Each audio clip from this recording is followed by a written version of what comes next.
the S.O.A.P.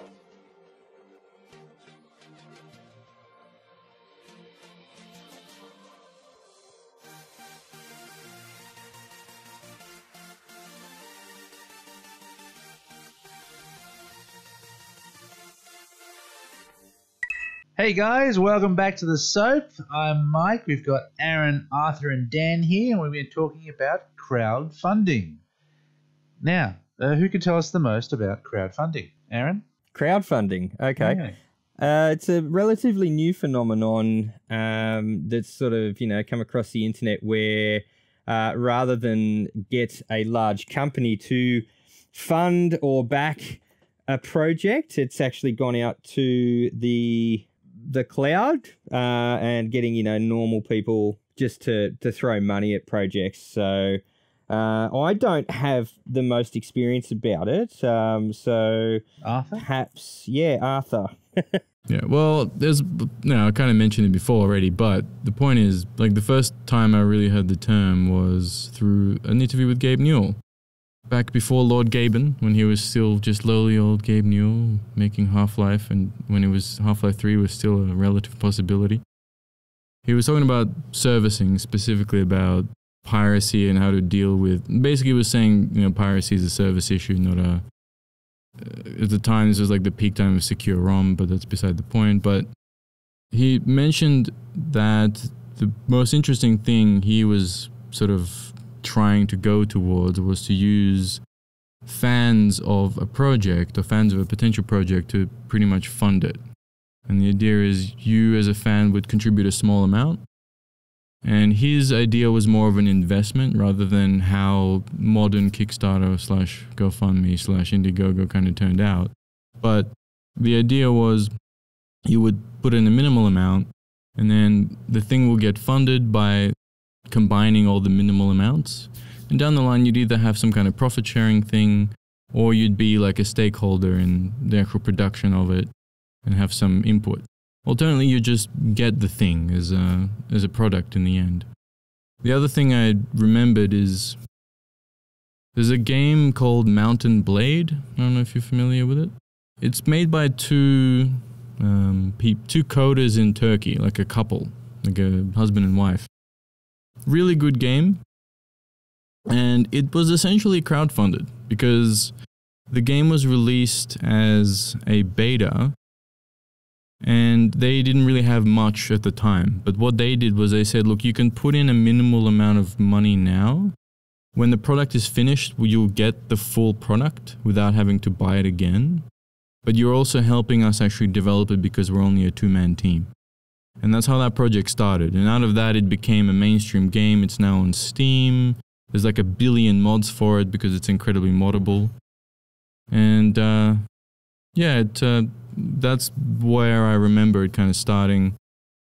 Technically speaking, it's became a bigger thing when the websites started coming out, most importantly Kickstarter and Indiegogo. They're the ones I'm most familiar with. But there's a few others around that probably well known as well, like GoFundMe. Yes, exactly. And there's a few others that are kind of tailored towards other types of basically thing. And there's different types of crowdfunding as well. Like there's the profit sharing type, based around actually getting a part of the profit of the product Bit itself. Like investing kind of thing, but yeah, which is much more like investing, but without the financial rigmarole, without necessarily having to know the financial side. Yeah. Or having to rely on, corrupt people to do it for you, maybe? It's a side comment. Yeah. You can edit it out. Must crush capitalism, Yeah. So there are a few other, just rattling off a few. You've got like, there's a charity ones, like You Caring is a charity one. You've got Crowd Supply, Crowdfunder, Experiment. It could be a bit more sciencey. A few other things. You've got Chuffed, I think, which is a non-for-profit stuff. So you can do anything from, say, game. If you want to start up a little game, you want to start up furniture, you want to start up a little business, you can use these sites to fund, to ask for money, pretty much. Yeah, I mean, in America, unfortunately, a lot of people use GoFundMe to pay medical bills or bills after natural disasters because, well, America, but you know, they don't have that insurance or anything. So it's a good way to get your cause out there, I guess. And there is a lot of them, but you know, I think Kickstarter was the big one, the one that sort of broke it into the mainstream. So you've got your Kickstarter, you've got your GoFundMe, which is more of a personal thing, as Aaron was saying, with the whole Americans going, I need money for my medical stuff.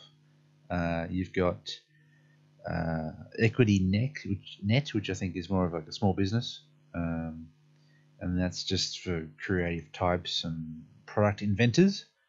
You can do also things like Indiegogo, which I think Arthur can talk about a bit more than I can. That's like, apparently it doesn't do the all or nothing payment fee where you can say with Kickstarter you get the money or you don't get it at all. But say for instance Indiegogo is where you can kind of do a part payment or a subsidy thing where you can just get the money as it comes in. Yeah, that's the thing. Indiegogo, you can set the campaign to be funded, like, even if you get like halfway, you can still get the money. So you can, yeah. Whereas Kickstarter, the rules will be like, if you set a goal, let's say 10,000, you're only going to get that if people actually fund 10,000 worth or promise to fund 10,000 worth. Which, yeah, is not the case with Indiegogo. So what's the point of Indiegogo? Like, if you need $10,000 to make something, you only get $5,000. What's the point in getting that money? Because it allows you to get your project started. So you might have tiers. So your total may be, okay, I need 20,000 to produce this. But you might calculate and say, okay, but with 10,000, I can get it halfway there, get it started, or at least get a prototype out. So you have to make that math on your own. But the point is Indiegogo gives you that option, whereas Kickstarter doesn't. Of course, you can set like a really low funding and just like that's what some retailers will just set a really low goal, like, you know, pledge $1. And if we make $10, we'll produce the thing, because they're just really getting an interest, and they'll charge you afterwards when they release the actual pledge manager. Which is not actually a term we mentioned, so we should probably point that out. So when a campaign normally funds, and at some point after, there's normally what's called a pledge manager of some kind. So some of them, the basic ones are normally inbuilt, but if you want anything more robust, they'll normally send out like a third party. There's a number of them. Baccarat is probably the most famous one, and pretty much it's just a kit. You get a login for a website, and you're basically confirming your details. You might, depending on what the item is, in the case of board games, which I'm the most familiar with, fairly often, not all the time, but they will charge you the delivery after the initial campaign, because they supposedly can't estimate the exact delivery cost. Because you can add on stuff after that, can't you? Like once they say... Yeah, well, that's normally the other thing. So like with some of the bigger campaigns, they'll have extra bits you can attach, and then they use the Baccarat or whatever it is to actually organize it and administer it. Because oftentimes the idea is these companies aren't that big, so they don't have a whole lot of administrative staff. So this is the model that you're supposed to use to make it easier for everyone to actually manage it. In practice, I don't think it works 100%, and we'll probably talk about that. But it's relatively functional. Like, it's pretty fucking good, especially if you're like a low-end producer, you know, like if you're just trying to get capital, but you have a good idea and you're relatively organized, you know, this is a good way to actually start. There's a lot of advantages to it, which I don't think other things of this nature has. Although it does at this point, so I will mention this now because I might as well. We're kind of at a point where most campaigns that are successful are obviously at a very late stage of development. So this is particularly true with board games, but it's not only board games. It's probably most things, with a few jokey exceptions, like the potato salad. But most projects that do well are clearly in like a well past prototype. Like they've probably been in. They just need a bit of capital. Some form of. Yeah, they need the capital to get it completed, but they've clearly already been working on them for probably years. That seems to be where the trend is going. People will kickstart something that they think is much more of a sure thing, rather than, I suspect, what it originally intended to be, which was supposed to be for little dudes, little companies to get their ideas out. People aren't quite as willing to put money onto things, put their money against that, especially if it's a lot of money. But that kind of makes sense. Like, that's not... Yeah, that's just usual any kind of... Yeah, any kind of investment would have the same thing. Like, if you're talking about mainstream investment, like a stock market, it has the same sort of thing. Yeah. It's obviously, it's less regulated on the Kickstarter, like on the crowdfunding side, but it's heading to that direction as well. Like, traditionally, people would argue that if you kickstarted a project, you didn't really have much because it's a risk. But now they're trying to, I think, have more consumer guarantees like a normal product. But anyway, I digress. Is that because it's become more commercial? Like, you see a lot of larger game dev studios, and I think more recently, was it Super Troopers 2? Crowdfunded, like the second movie. Everyone wanted Super Troopers 2, and they went, oh, well, we're going to have to crowdfund it, where I think that, you know, maybe Hollywood would have actually stumped up the cash for that because of the interest, or is it more to gauge interest from the big boys and then to sort of go, yeah, well, we've got enough crowdfunding, we'll actually, you know, throw in the rest and get this done now? I don't know. It's hard to say. Like, there's obviously a whole bunch of stuff that's been kickstarted, like, that seem like they could have easily been a mainstream thing. Like what's an example with Mystery Science Theater that got kickstarted very successfully, but I feel like, you know, that's a really popular product, so, well, really popular show. They probably could have brought it back even without a Kickstarter.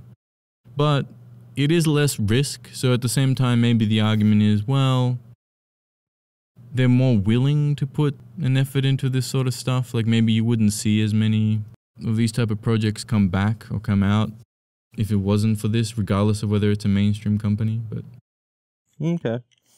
Just for the uninitiated, do you get your money back if it doesn't work? Like, if it doesn't get kickstarted? It varies. Or so there's a couple of famous examples where people definitely did not get their money back. Where people have literally, like, the Kickstarter was essentially completed, they took the money and they pretty much ran away with it. Right. I suppose you get that anywhere, though, don't you? Like, there's an element of risk in everything we do. Yeah, well, that's the argument. And there's a question about whether there should be any consumer guarantees built into it or not. It's an argument both ways. Like, some companies do guarantee to some extent, some don't. Like, some will say, you know, you can get a refund if you want to return this within a certain period of time. They'll have that kind of thing. Like, you know, 7 days type shit. Others will basically flat out say, no, fuck you. Like, it's, you know, you're not getting your money back. It's a risk. That's how it is. Well, like that woman who she claimed to have cancer and then said, go fund me, or she did something or other, raising money, and then she ran away to, like, the Bahamas with no cancer. Did you guys read about that one a while back? No, actually. Yeah, there's been a few of those. Yeah, a few frauds. Yeah, where people have miraculously been cured of cancer by taking other people's money.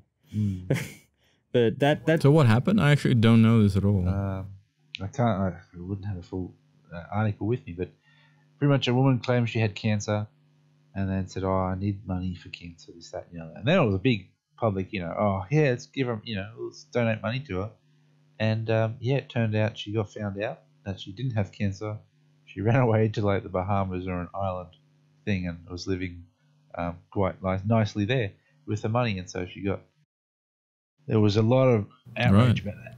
How much money was a few $100,000, I think. Yeah. Fuck me. Yeah. So that has happened. Like, I know in board gaming there's been a few examples. One, probably most famous one, was I forgot well, Odin's Ravens is one. So that didn't make a crap ton of money. That wasn't in the hundreds of thousands, but the guy basically fucked up the project.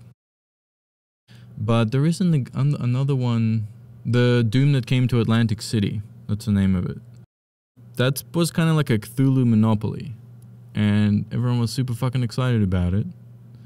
And the guy pretty much disappeared off the face of the earth. So no one fucking knows where he went. I think he raised, wasn't over 100, but it was like close to, it was like 70, 80K. And yeah, the game was ultimately produced, but it was produced by another publisher that took it and went, all right, well, since the guy has fucking disappeared, probably with concrete around his legs in the bottom of a pond somewhere, we'll publish it, we'll create it. So they probably took a loss on it because obviously they didn't have any money on it, but ultimately, and Odin's Raidens had a similar thing, so that has happened. But at the end of the day, like, the guy that was supposed to make it fucked off and took all the money. Oh, it's like pre-ordering a shitty game, though, isn't it? Like, everyone that pre-ordered Duke Nukem Forever Yeah. got screwed over, basically. So, yeah. So it's become a lot more mainstream in the past few years. Is there anyone got a good rundown of sort of how that happened, like a bit of a history or anything like that to fill us in with? Of crowdfunding? I don't know how it became mainstream. I know that I became legitimately familiar with it in like a couple of years ago, probably, is when I started to actually look at projects and thinking, well, is that actually worth backing?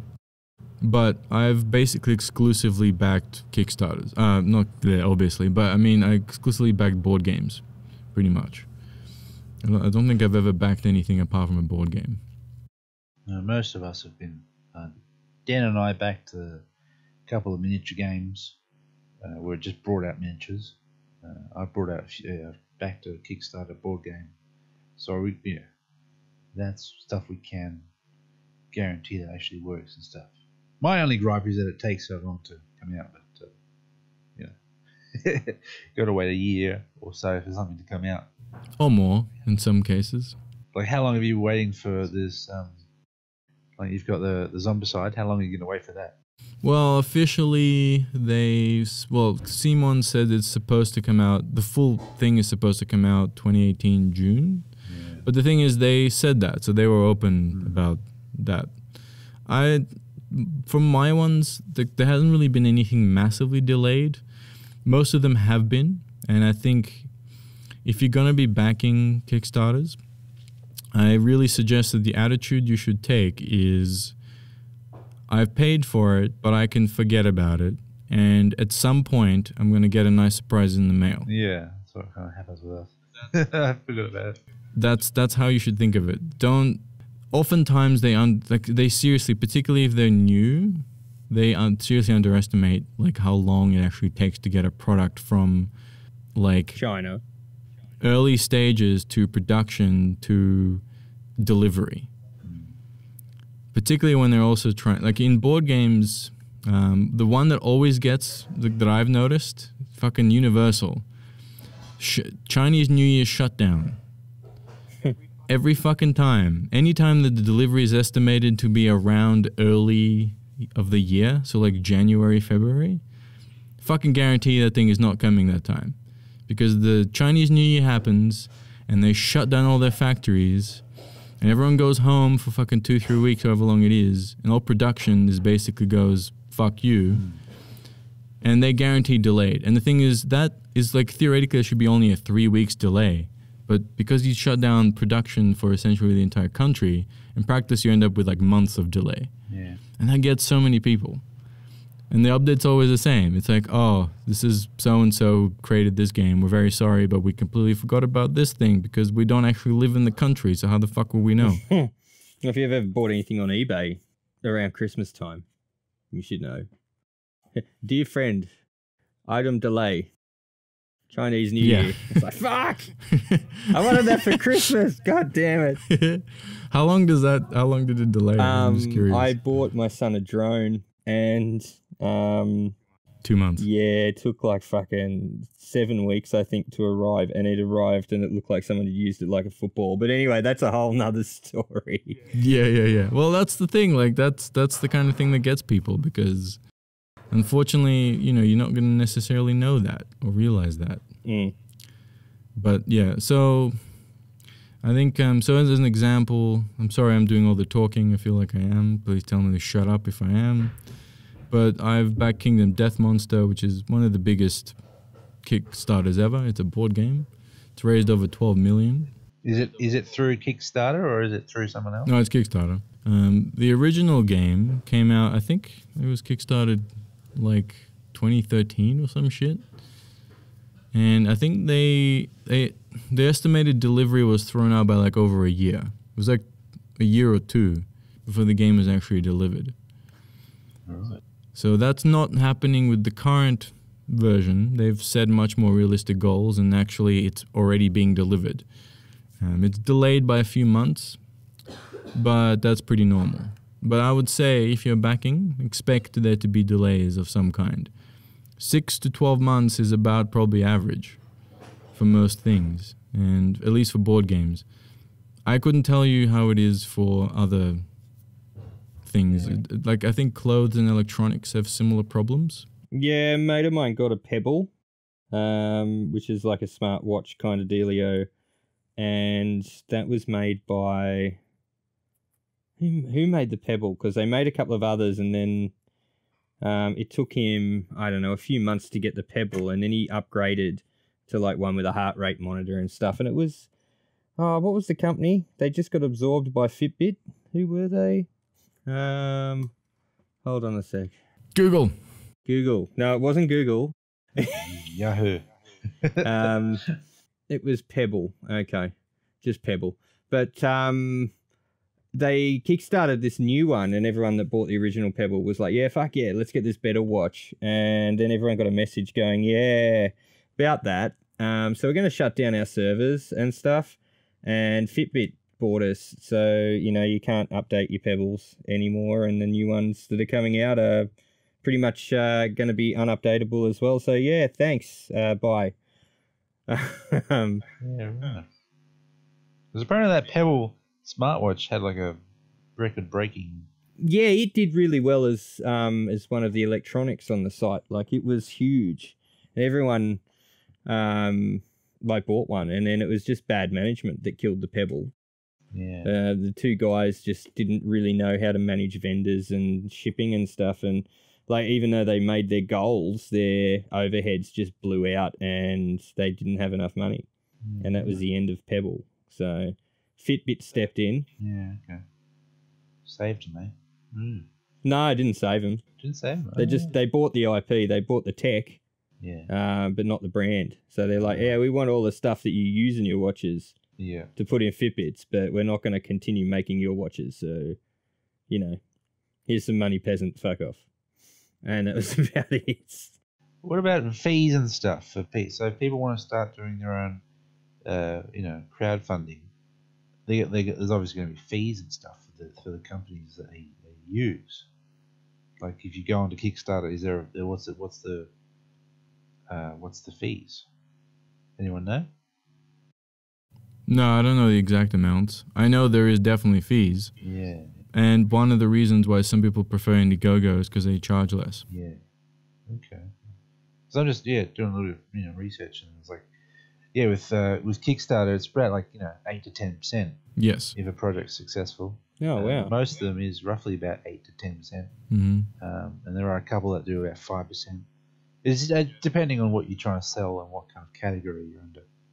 And it'd be like processing fees and stuff like that as well. So yeah. so they're making good bank out of everyone. Yeah. I think the less product based ones probably have lower fees, like GoFundMe, because they're more for bills and stuff. But I'm not really sure. I'm kind of a crowdfunding virgin. I haven't done a great deal of crowdfunding, so. No, that's right. Well, it's interesting to see that it has jumped up from a couple of main sites to a bunch. You could be searching for days and still find individual crowdfunding things. Yeah, so. yeah.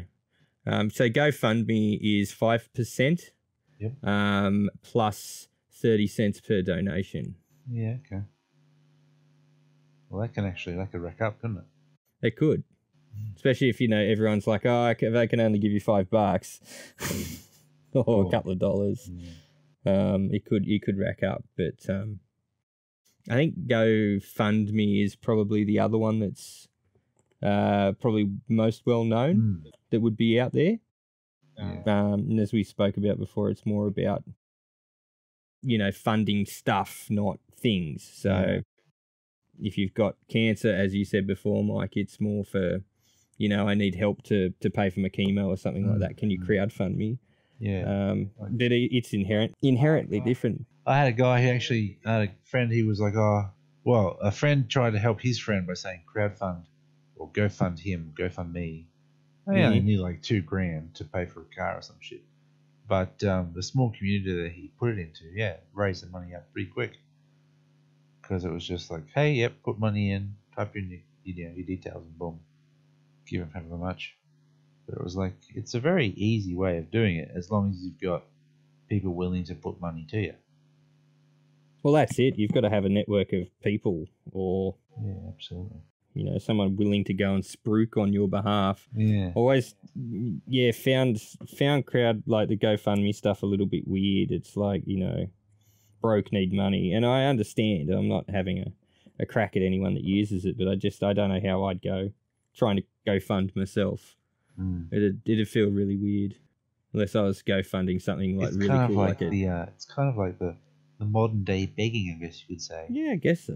Have a good story online and say, all right, I'll put money into you. Yeah, like if someone had a crowdfund me for like jetpacks or something like that, I'd be down for that, and probably lose my money. But well, you feel good afterwards, saying like, yeah, man, I backed him. I put a share in a fucking jetpack, man. Well, could you guys say that's kind of like, say, on Wall Street, if we're looking at actual investments and stuff, they would start to make a major play, wouldn't they? Instead of going, I've got shares and so, you've got, I've actually backed and funded this and this, that, and the other. It's not really an investment, though, is it? Well, you could, couldn't you? Like if you say, if let's say we're going with Aaron's idea of doing a jetpack, and then that company gets big and starts making money, and someone's done an investment like that said, I'll fund some of your whatever. I mean, I imagine there'd be a few sites saying we can do investments for you and put them in there, and that's how you get invested. Oh, kind of like what's that show on TV? Shark Tank? Yeah, the inventors go and say, if for 20% of my company you can have, $1 million. I think that's a little bit different, whereas GoFundMe doesn't have rewards. You don't have any sort of, if I get my goal, I'm not, and buy a car, I'm not going to drive you to and from the shops or anything like that. They should. But I would imagine that, these larger companies have probably got dudes trolling all of these sites and, sort of contacting them on the side and going, if you pull that down, we'll give you X amount of dollars and we'll buy into you or whatever. I don't know what the rules are for about stopping one in the middle of its sort of run, or I assume there'd just be an exit fee or something like that, and you'd have to pay the money back to people. I honestly don't know. Maybe we should start. Wait. You mean if a Kickstarter fails, or you can it, you shit can it, like someone's. No. There's plenty of cancelled Kickstarters. I don't think they have any fees. I think the fee applies if you are successful and from the profits that you potentially make. The money's not taken until the end. Yeah, there may be some minor fee, but it would probably be something like in the dollars amount, right? Just for them for hosting the actual page. Mm-hmm. Not. Just keep in mind with Kickstarter, you can also, you can have a temporary page. You can create a test page. Okay. That you can publish, and you can get people to look at it and go, hey, how does this look? When it actually goes live, does this look like a piece of crap that you're gonna go get fucked, or is this actually something you'd be willing to back? And they do that pretty regularly. Okay. My understanding is, and if they have to cancel it, they do. There's been plenty of cancellations. There's a website that is, a blog pretty much called Kickfails, which pretty much lists all the ridiculous ones, just shit that's stupid, or, most stuff that didn't didn't succeed, but is also just plainly ridiculous. Right. Okay.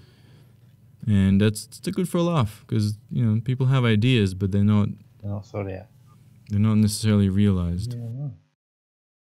Well, we can talk about actually Kickstarter, because most of us have used Kickstarter. What's the best thing about Kickstarter? What the best thing is? Yeah, like a bit of the history or a bit of how it's used, how it's done.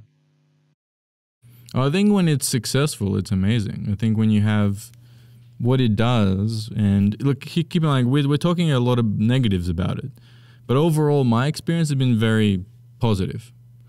Like, I've not had one that didn't deliver, or I think is going to just completely bankrupt or something, or just never going to happen.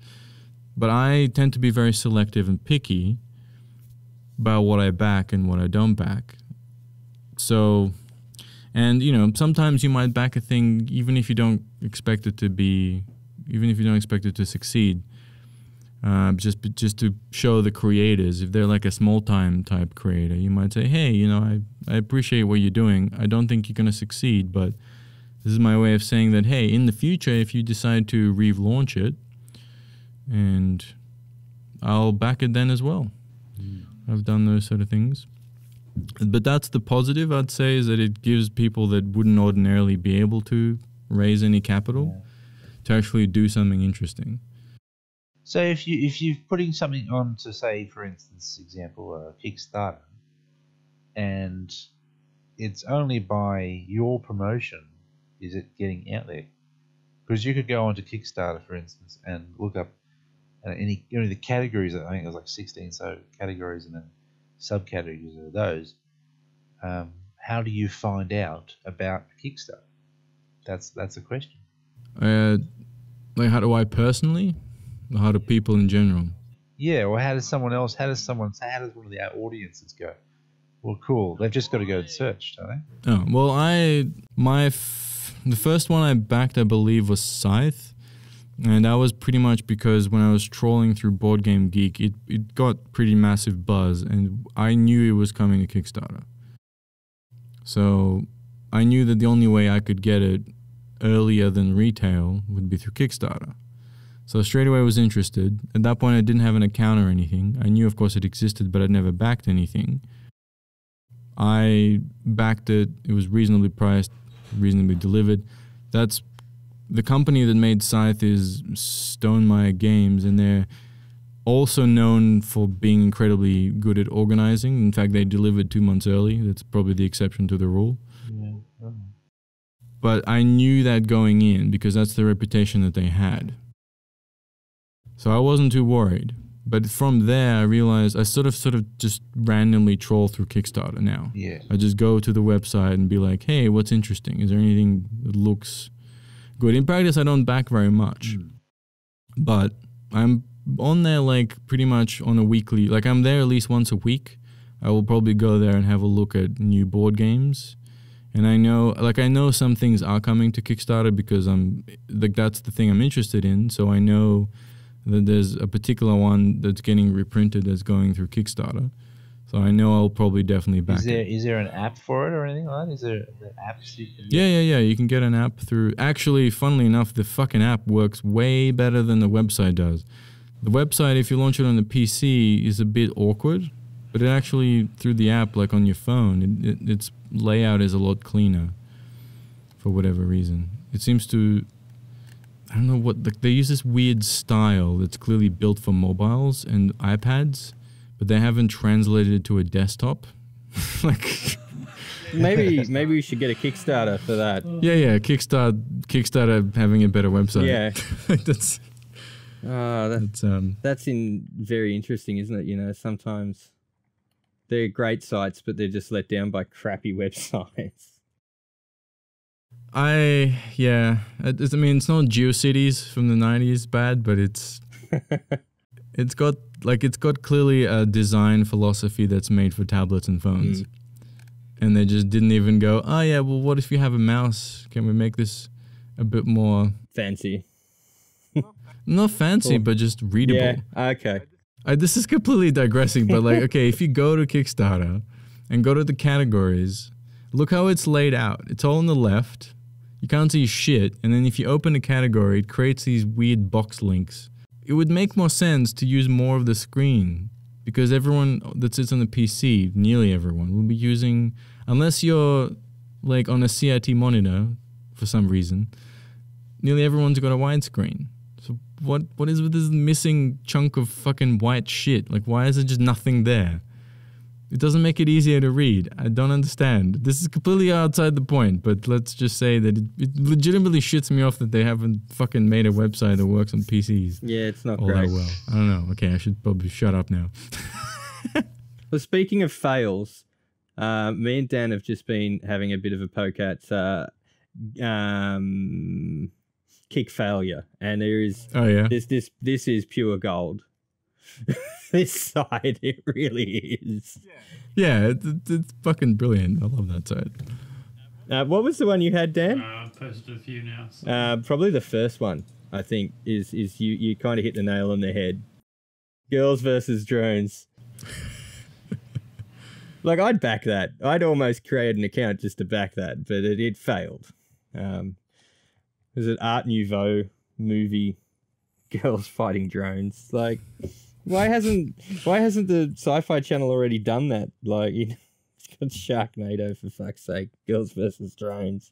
Can't get much worse. Well, I think because Hardcore Henry exists, so I don't know how much further you can really go with that concept. Well, Hardcore Henry was actually just a movie with a storyline of this guy kicking butt.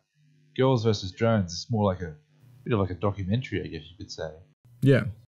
Yeah, like you could go, you could do like, you know, David Attenborough That's going, the best kind of a documentary. girl is walking along and she's being attacked by a drone, and therefore she's running from the drone and grabbing a broom to try and, you know, you could do, I mean, you could do a movie, I suppose, and have a terrible storyline, but wasn't there a documentary or a TV show, or it was a thing about homeless people fighting each other?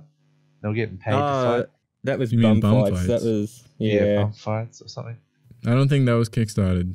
No, that was a No, that was That was well before Kickstarter. that was Dirty Sanchez, I think, started that, or maybe CKY. I'm not sure. Anyway, Oh fuck, CKY! Holy shit, there's a fucking term. just going back to Girls versus Drones, I found the blurb. So the goal was to create a video short that is aesthetically and audibly mesmerizing. The story is set on a distant planet where a band of girls who escaped nuclear holocaust on Earth battle killer drones left behind by an ancient civilization. Now, the photo of it is a chick with basically a t-shirt on and really long legs and a bike helmet. So she kind of looks like, you know, Daft Punk's younger sister. Oh yeah, shit! I just looked it up. Drone attack. That's pretty cool. I mean, yeah, Kickfailure. We could probably do a whole. Have you guys heard of Birdemic, right? No, what's that, man? Birdemic is like this famously terrible film by this weird Asian dude that made it pretty much by himself. Where, like, it's hard to describe. Like, it's not even.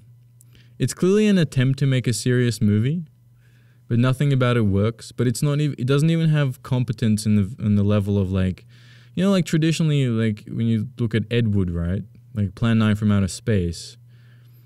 Even though his movies are terrible, he understand. Like, you can tell that the guy actually understands what a movie is and how it's supposed to work. Like how you're supposed to structure a scene, how acting is supposed to work, how do you angle a fucking camera to make.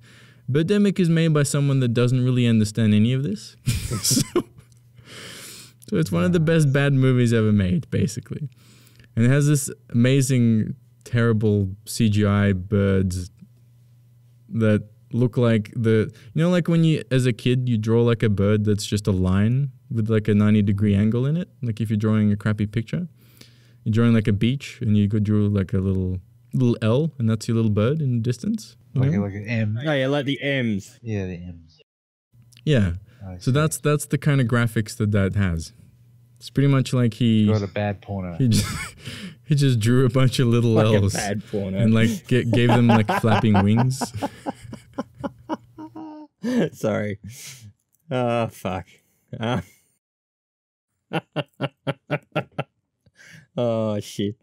Sorry, Mike broke me. Are you still reading Kickfails? Yeah, no, Mike just said it was like a bad porno, and that was enough for me. I was like, fucking.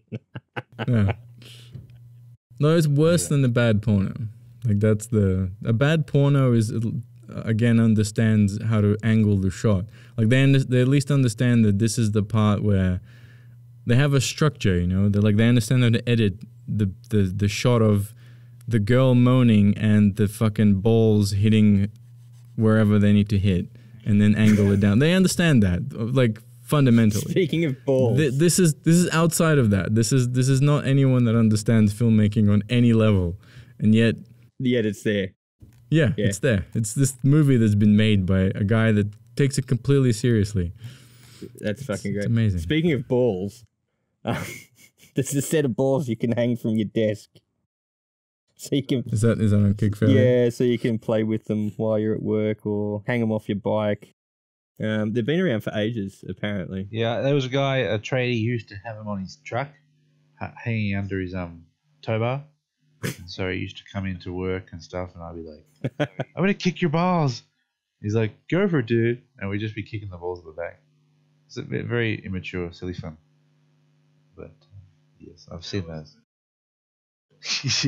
Hours of entertainment for all children. All right. Dan's just put up something completely random. What did you just put up on the chat there? What the fuck is a man box? It's a box for men. A literal box. That doesn't help. That's what it is. It's a wooden box, but just for men. What's in it? Is there anything in the wooden box? No, it's an empty box, but it's just like a man box. So it's just a storage box that someone's called it a man box. Yeah. And said funded. Wait, is that a blurb from the actual Kickstarter? That's from the Kickfails. From the Kickfails. That's kind of amazing. How big is it? You'll just have to kickfund it. You just have to fund it. It's on the second page. You won't know until you pay the money. I want to fund the man box. The man box sounds like they're trying to pull off the cum box from like Reddit, the bad Reddit meme from years ago. Maybe. I don't know. Have you experienced the cum box? No. No, I try and stay out of the deeper depths of Reddit if I can. That's not even that deep. That was like on the main page, I'm pretty sure. Yeah, even that's enough. It's sometimes basically short story is a guy came in a box for years. Like years. Right. And then he just kept it. Yeah. And it became this disgusting, and then he posted a picture of it just for everyone. Excellent. It's like, hey, this is my cum box. So we've gone from slightly offensive to fully offensive now. Yeah. Why are you finding out these things, Arthur? I don't understand. This is why I don't do Reddit. Because when you spend as much time on the internet as I do, you find these bits out. That's just inevitable. There's worse than that. Trust me. That's just one of the examples. You can also get your own cum box. It's probably a Kickstarter for it.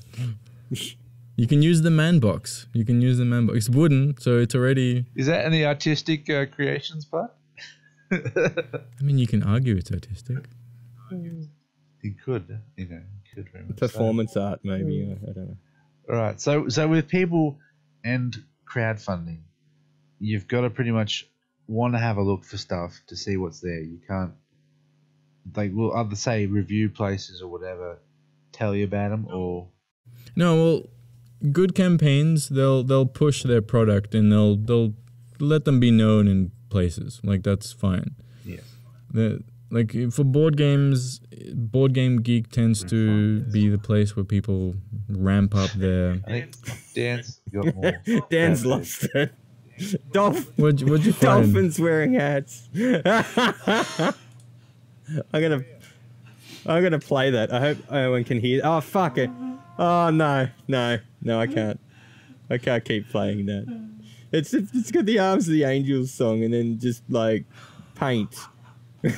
Someone's just used Microsoft Paint. Yeah. I completely distracted Dan with basically showing him this website because it's just like stuck in a fucking loop. There's like 30 pages, by the way, so you're gonna be there for a while. You could use Dan's going. It's to make them SNL cast members.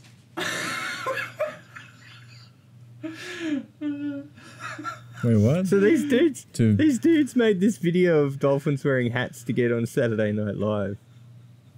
Oh, okay. And then they didn't even put a Kickstarter. joke in their fucking blurb, yet they're comedians. Best comedians, clearly. I mean, you're laughing your head off, so obviously that was done by the straight guy, obviously. The dolphins wearing hats. It plays the Arms of the Angels song. Can I mute that? Because we don't need to hear that. So you've done Arthur. You've done Kickstarter, a little board game called the Zombicide. Green play. So a little one. You got Yeah, on, definitely. how did you get onto that? You just searched for it, or you? No, I knew it was coming because again, it was all over Board Game Geek. Everyone knew pretty much the day it was going to go live. It was just a question of, do I back it now or do I wait for later or what? I pretty much backed it because I played it at your house. Because I played the base. I honestly would never have backed it if I didn't play it. Because nothing about it specifically appealed to me, but I found it quite fun. So I thought, hey, why not get like hordes of green undead orcs? Add to your immense board game collection. Yeah, but it's not even that immense. I don't think my ones are large. It's probably fairly... I don't think it's even average. I think it's well below average. It's probably more than average. It's I think the average, what they said on, like based on BGG stats, it's like 100, 120 is the average. So I'm still well below that. I'm not even halfway.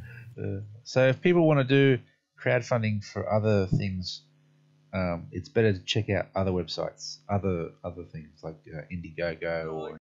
No, like if you're interested in a subject, you're probably gonna find it being advertised somewhere. So it's better for people to start looking in magazines or reading review shows about, say, would you have, like if they do like magazines.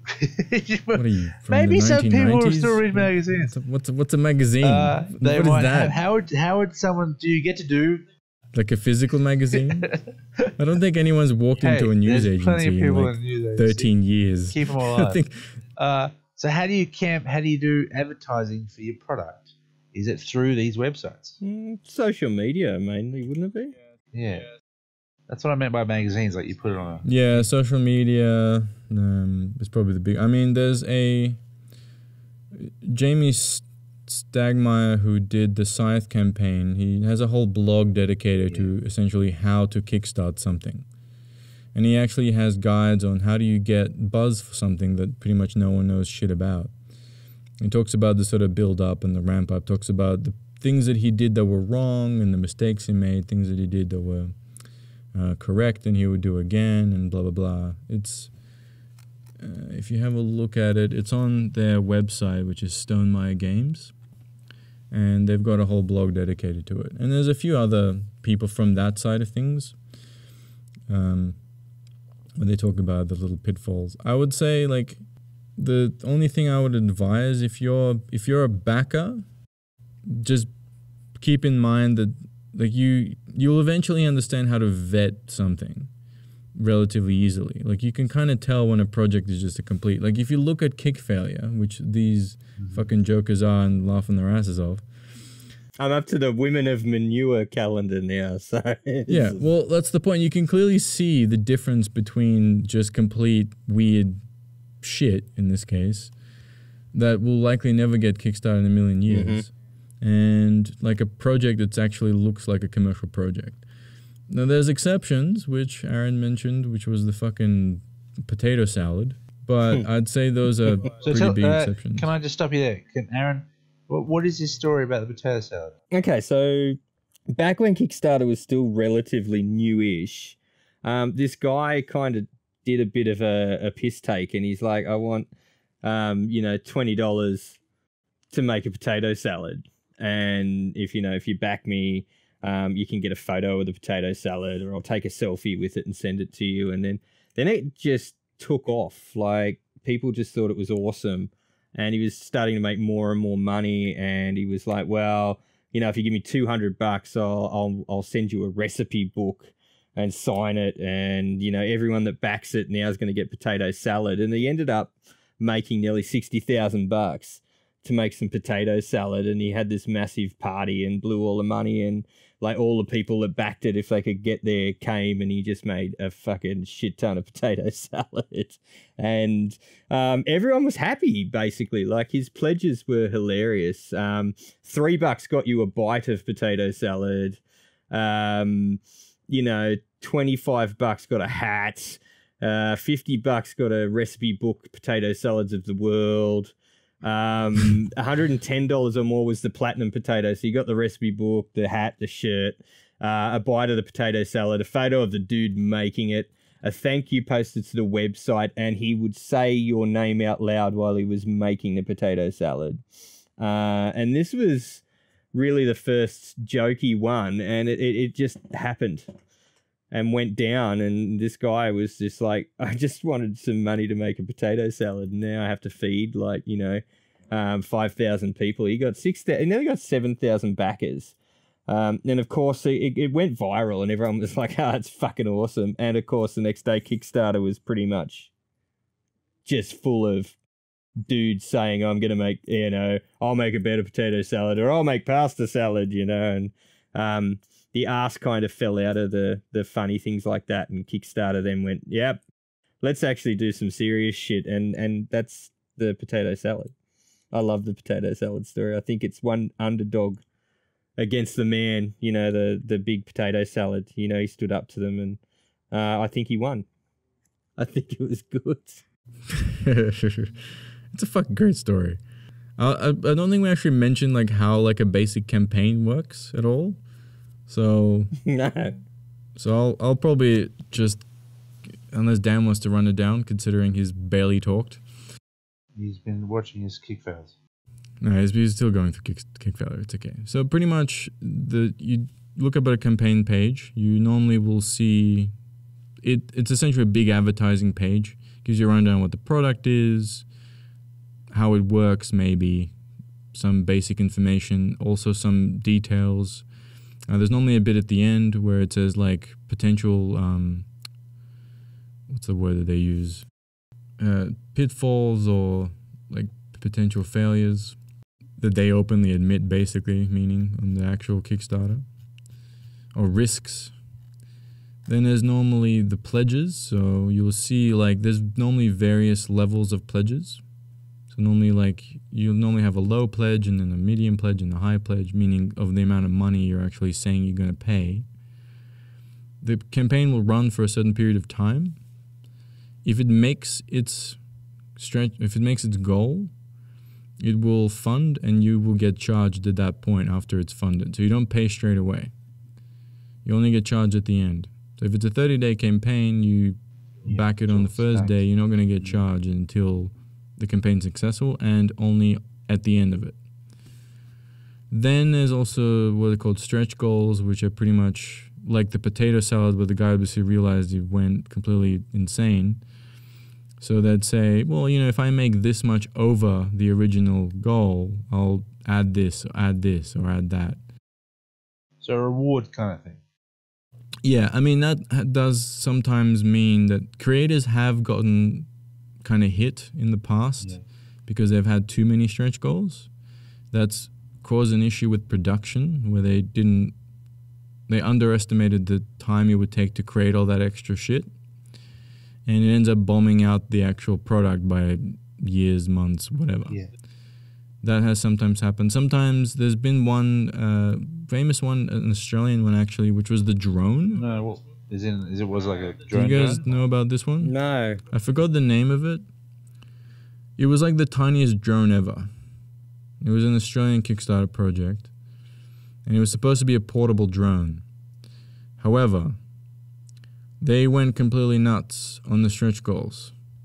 So the original engineering was fine, but they kept adding all this extra crap. And when it came time to producing the actual drone, they found that it didn't actually fly anymore. because they added too much shit. of this extra shit on it that people were suggesting, like, oh, you should program it to be able to fucking go faster than a European swallow.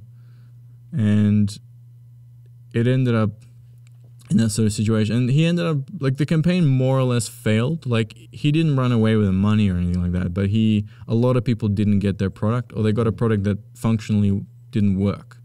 Like, it wasn't as advertised. It wasn't actually a drone that can fly, because they had too much, like, they didn't think about, for example, that they added all this extra functionality, but they needed more battery, which then made the battery heavier, which made the thing basically impossible to fly. Like, it's stuff like that. And that's the kind of stuff that if you're like a creator, you would really have to be careful about. If you're someone that's looking for campaigns, like if you're backing things, that's probably something you should think about as well. But again, my experience has been really positive. So as long as you have a decent head and you can kind of sort out the shit from the stuff that's actually reasonably good, you'll probably be fine.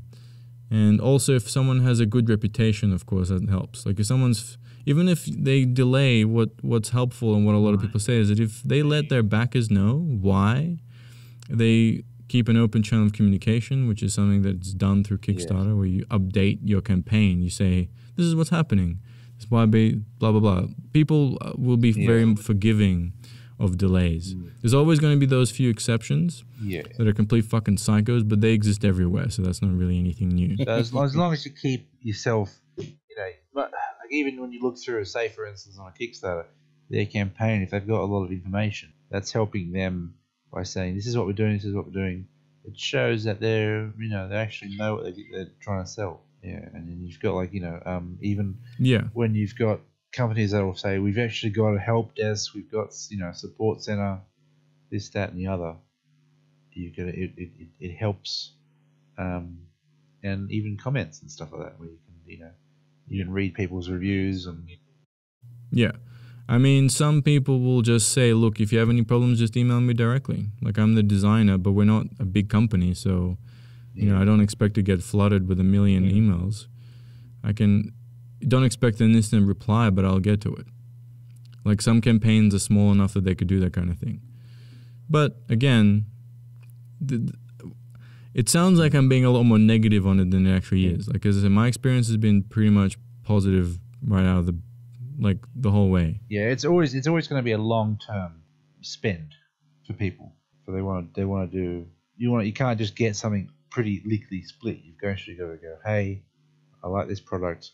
It's going to take me a while to get, but I'm still going to get it because I want it, and it may only be in like Kickstarter. So, like, say for instance, I imagine your Zombicide little game might come out like later on in shops, as you've got your Kickstarters come first. You agree with that? Like, is that how they usually kind of work? Say for instance, board games. If you go, Arthur's bought Zombicide Green Plague, and then that takes let's say a year to come out to him, and then 6 months or a year after that, it could come out to shops. As in retail? Yeah. Oh yeah. Like any of the mainstream projects, I'll generally hit retail. In fact, there's a percentage of people that say they'll never back any of the mainstream companies because all their stuff ends up retail anyway, and then ends up being heavily discounted. Yeah. After a while, so why bother backing it? Like, you're essentially paying a premium and then have to wait anyway. But could you do a channel from the, what is it called, the Danos Direct? You know how you got the TV shops, and it's like, oh, it's seen on TV, but yeah, why don't you just go into the shop and buy it from the shop if it's the same product? Does that make sense? As in the retail version comparing to yeah. Like you say, could you draw a line there where it's like, well, what's the difference in kickstarting if we're just going to get it at the shops? So is there a large market of normally the difference is the extras. So normally in Kickstarter they'll promise something extra, or they'll promise that you'll get the product earlier. Like in the case of Green Horde, so Zombicide, The Kickstarter backers will get a shitload of extra minis, basically. The base retail game comes with 6 heroes and a bunch of all the zombies and a bunch of dudes. If you get the Kickstarter version, you get like, I think at the end they have like an extra 15 or 20 heroes. And then on top of that, you get a whole bunch of extra zombie monsters, plus extra bits from the actual chits and cardboard and all that stuff. And you get like a fancy box to store it in. All this sort of stuff is Kickstarter exclusive, theoretically. In practice, it may mean that you can normally purchase a lot of the stuff retail afterwards anyway. People sell it if they're not interested in the pieces. So it's not like it's impossible to find, but that's the appeal. So you get some exclusives, you get the product earlier, although sometimes you don't. And, you're helping a thing become a thing, I suppose. And you can sometimes buy, once it's gone through, you say, you missed your Kickstarter, you can buy it again. So that's always a plus. I think people are allowing that. Yeah, I mean, there's plenty that I've said no or cancelled because they don't really offer anything that a retailer wouldn't. So I just said, whatever. I can just buy this in retail if I'm really that desperate for it. Or like in the board gaming case, one of the big issues is shipping to Australia. That's oftentimes, in some cases, really expensive. There's a recent example of a really weird Kickstarter. So this is a game that was... It's a really weird thing because it's not a mainstream publisher, but it is a mainstream designer. The designer of this game is Richard Garfield. So I don't know if you know who that is, but he's the guy that designed Magic the Gathering. So he's fucking huge. He's like one of the biggest names ever on like the hobby game design point of view.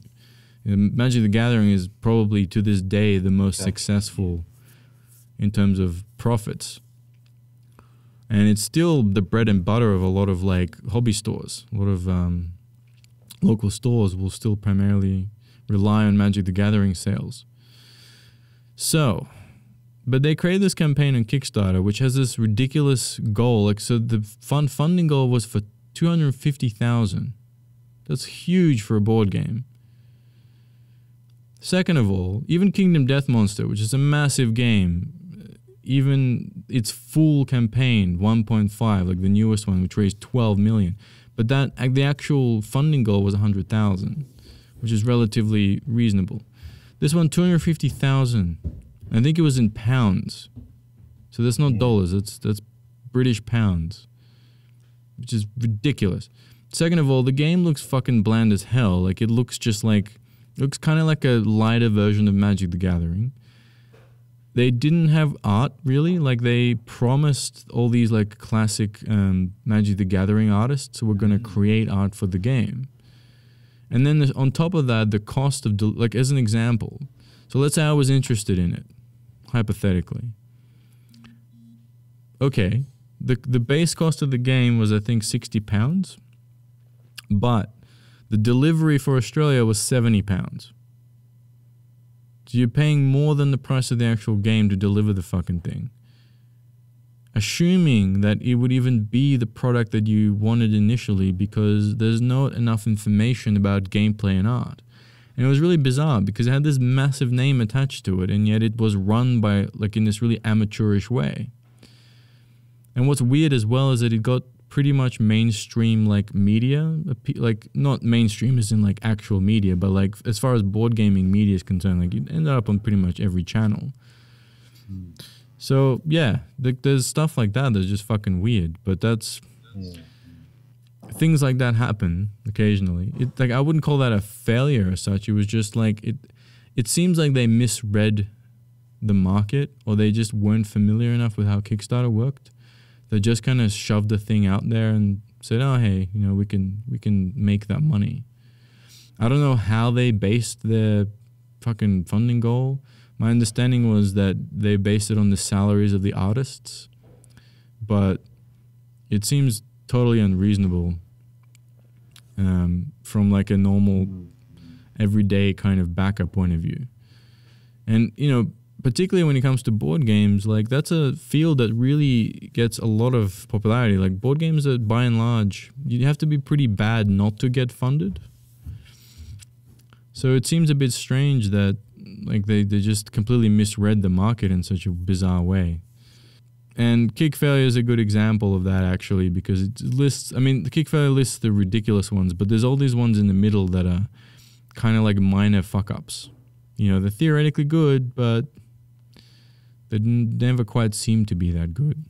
Because you could have a Kickstarter for, you could have whatever funder for ages, for years that hasn't reached your goals and stuff like that. I think there's a limit. I don't think you can do that. I don't think you can set like a ridiculous time frame of like, we'll take a year to get funded. I'm pretty sure, like, I think maybe 30 days or 40 days or something like that is the max, maybe. It might depend on the project, I'm not sure. But I'm sure there are rules for how long you can actually keep a project live for. Because it would seem ridiculous to me if there weren't. Yeah, exactly. Certainly projects will get cancelled and they'll get restarted. Like if they think they have a good idea, or if they have, if they think that, or they might have come close to succeeding and they're just a little bit, maybe they just came out at the wrong time. Or there was one example last year of a board game that came out around Halloween, which I was really interested in. It was it was themed like a cover of a metal album. It was called Cryptic Explorers. It was all black and white kind of. I really loved the aesthetic of it. It did not succeed. It only got about 30%. But I think they also launched it at a really awkward time, because around that time there was a bunch of other big Kickstarters. And the other thing is I think they think their audience is like, it's a very niche thing, obviously, to have a game that looks like essentially a metal album cover, because the games that are really popular are generally really bright and colorful and, you know, fun for the whole family type things. Like they're the ones that make a shitload of money, or they're like kind of miniature style big epic things like Kingdom Death or Zombicide. So they kind of misread it. They initially tried to launch it with miniatures and failed. Then they launched it without miniatures and failed. But I think they misunderstood. I think they thought there was the miniatures that were the problem, but it wasn't. I think the issue was that the game is a niche game, and they just need to really they need to pull as much of that niche audience out. So wherever they were advertising, it wasn't enough. But the game, concept-wise, I think is amazing. But whether it's ever going to happen or not depends on them trying to figure out how to restructure their campaign. But I don't think it's like a hopeless. It's like it's a well-run campaign. There's nothing wrong with it. It's just they misread the market. That's all it was. How does someone, read the market? Do they go through more other Kickstarters, or do they just do a random gamble? Or Definitely yes. Be familiar with other Kickstarters, but also I think like you should know what the product you're trying to sell and who you're trying to sell it to. So on that basis, you can kind of tailor it to those people. But you definitely do your research. As I said, like the most successful ones tend to have been in some kind of testing phase for years sometimes. And if you're not doing that, if you're not willing to do that, you're probably never going to fucking succeed. So, yeah, it's time and effort like anything else. It's not, the potato salads of the world are going to be the rare exception. But then you're going to get 1,000 potato salads try and jump on top of it. Oh, yeah, you get a ton of those shit ones, but that's okay. Yeah, because not everything can be perfect, so... You take the good with the bad. I feel like all I've been doing is fucking yapping. You've been yapping with me. I feel like Dan has not said a frickin' thing. Keeping in mind this was his idea for a topic. Yeah, we lost him though. He's gone. Yeah. Yeah, he's on Kickfails. I apologize for showing you Kickfails, because that site is addictive as hell. Like you just go through it and you just see ridiculous shit. I'm looking in this Arthur redubbed one that you sent me. No, Arthur abridged. Oh, is that like Dragon Ball Abridged? Because that's fucking gold.